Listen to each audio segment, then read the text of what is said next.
Hello students, आज की इस क्लास में हम यूज ऑफ इन्फिनेटिव, जिसके आप इनफाइनाइट भी बोलते हैं, तो इनफाइनाइट के प्रयोग के बारे में पढ़ेंगे।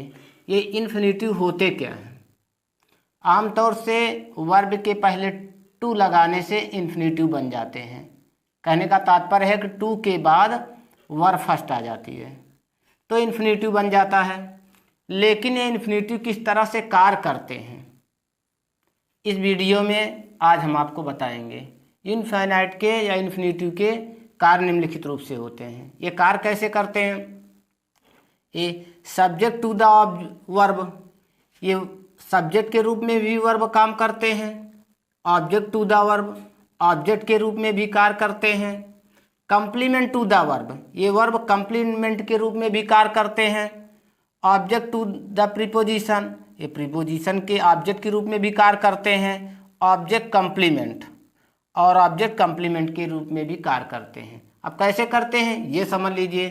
कहा जा रहा सब्जेक्ट टू द वर्ब, ठीक है। अब इन्फिनेटिव ये वर्ब फर्स्ट जो है ये सब्जेक्ट रूप में कैसे कार्य करता है, देखिए। टू वॉक इज यूजफुल, मतलब टहलना उपयोगी होता है। तो यहाँ देखिए सब्जेक्ट है, तो सब्जेक्ट के रूप में आपका इन्फिनेटिव कार्य कर रहा है, ठीक है। अब सेकंड में आते हैं, बी में, ऑब्जेक्ट टू द वर्ब। अब ये वर्ब ऑब्जेक्ट के रूप में भी कार्य करते हैं। एग्जाम्पल देखिए, I like to read poems, ठीक है, मैं कविताएं पढ़ना पसंद करता हूँ। यहाँ देखिए ये लाइक का ऑब्जेक्ट क्या है, टू रीड। तो ये वर्ब जो है इन्फिनेटिव ऑब्जेक्ट के रूप में भी कार्य कर रहे हैं। किसके ऑब्जेक्ट? लाइक के, ठीक है। सी देखिए third, complement to the verb. अब वर्ब के पूरक के रूप में ये वर्ब आपका इन्फिनेटिव कॉम्प्लीमेंट के रूप में कार्य करता है। कैसे? Her habit is to sing daily, मतलब उसकी आदत प्रतिदिन गाने की है। यहाँ देखिए ये आपका कॉम्प्लीमेंट, किसका कॉम्प्लीमेंट? इसका कॉम्प्लीमेंट हो रहा है, तो इसका जो है ये कॉम्प्लीमेंट हो गया, टू सिंग। अब ऑब्जेक्ट टू द प्रीपोजिशन, अब प्रीपोजिशन में ऑब्जेक्ट के रूप में, I had no choice but to obey, ठीक है, मेरे पास कोई चॉइस नहीं है, पसंद नहीं है, लेकिन आज्ञा मानने की, ठीक है। अब यहाँ देखिए आई हैड नो चॉइस है ना, टू ओबे, ये आपका इन्फिनेटिव हुआ। ये किसका ऑब्जेक्ट कार्य कर रहा? बट का, ठीक है। फिर ये इन्फिनेटिव जो है इस तरीके से सब्जेक्ट वर्ब प्रीपोजिशन कंप्लीमेंट के रूप में कार्य करते हैं। ये इन्फिनेटिव आपका इस तरीके से काम करता है, लेकिन उसके पहले आपको वर्ब फर्स्ट के पहले आपको टू लगाना है। जब आप लगाएंगे तो ये आपका इन्फिनेटिव बन जाएगा। अब आइए चलते हैं, कुछ और एग्जाम्पल के माध्यम से आपको बताते हैं। और कुछ एग्जाम्पल इन्फिनेटिव के देखिए, किस तरीके से सेंटेंस एग्जाम में पूछे जाते हैं।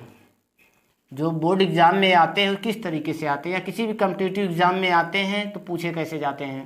क्वेश्चन देखिए, he came here he wanted to see his mother, वह यहाँ आया, वह अपनी माँ को देखना चाहता था।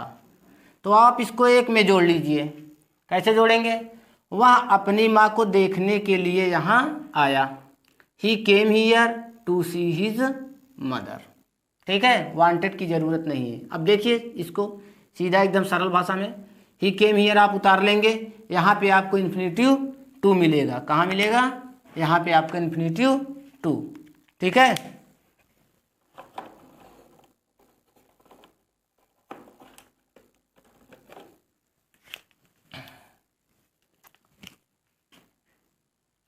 तो आपका यहाँ क्या हो गया? इन्फिनेटिव टू है। इसको आप पहला सेंटेंस उतार लेंगे, सिंपल सेंटेंस, यहाँ से ले आकर के इतना यहाँ पहले वाले में ऐड कर देंगे, जोड़ देंगे, तो आपका सिंपल सेंटेंस दोनों मिला के कंबाइन हो जाएगा, सिंपल सेंटेंस बन जाएगा, ठीक है। ध्यान रखना, सेकंड वाले में जहाँ से टू है, टू सी इन्फिनेटिव, वहीं से ला करके पूरा उसको यहाँ पर जोड़ देंगे, इसके पीछे यहाँ से, तो आपका ये सेंटेंस बन जाएगा, ठीक है।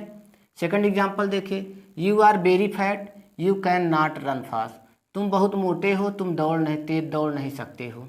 यहाँ देखिए अगर इस तरीके से सेंटेंस आते हैं तो आपको करना क्या, देखिए यहाँ बेरी है और यहाँ कैन नॉट है, तो जब बेरी आ जाए तो आप इसको किस में चेंज कर देंगे? टू में। ध्यान रखना, जब बेरी आ जाए तो क्या करेंगे आप उसको? टू में, टू का तात्पर्य टी डबल ओ में, ठीक है। समझ गए। और फिर एडजेक्टिव ऑफ फैट लिख दिए, फिर यहाँ से यू हट जाएगा क्योंकि यहाँ एक ही सब्जेक्ट रहेगा। फिर कैन नॉट के प्लेस पे ये सिंगल टू हो जाएगा, फिर इसको उतार देंगे। ध्यान रखना इतना, ये टू इस वेरी के प्लेस पर ए टू और कैन नॉट के प्लेस पर single to T double O, बस बाकी वैसे रहेगा, यहाँ सब्जेक्ट हट जाएगा। You are too fat to run fast. Third example देखिए, the servant was a thief, ठीक है, नौकर एक चोर था। द मदर फाउंड दिस, माँ ने यह देखा।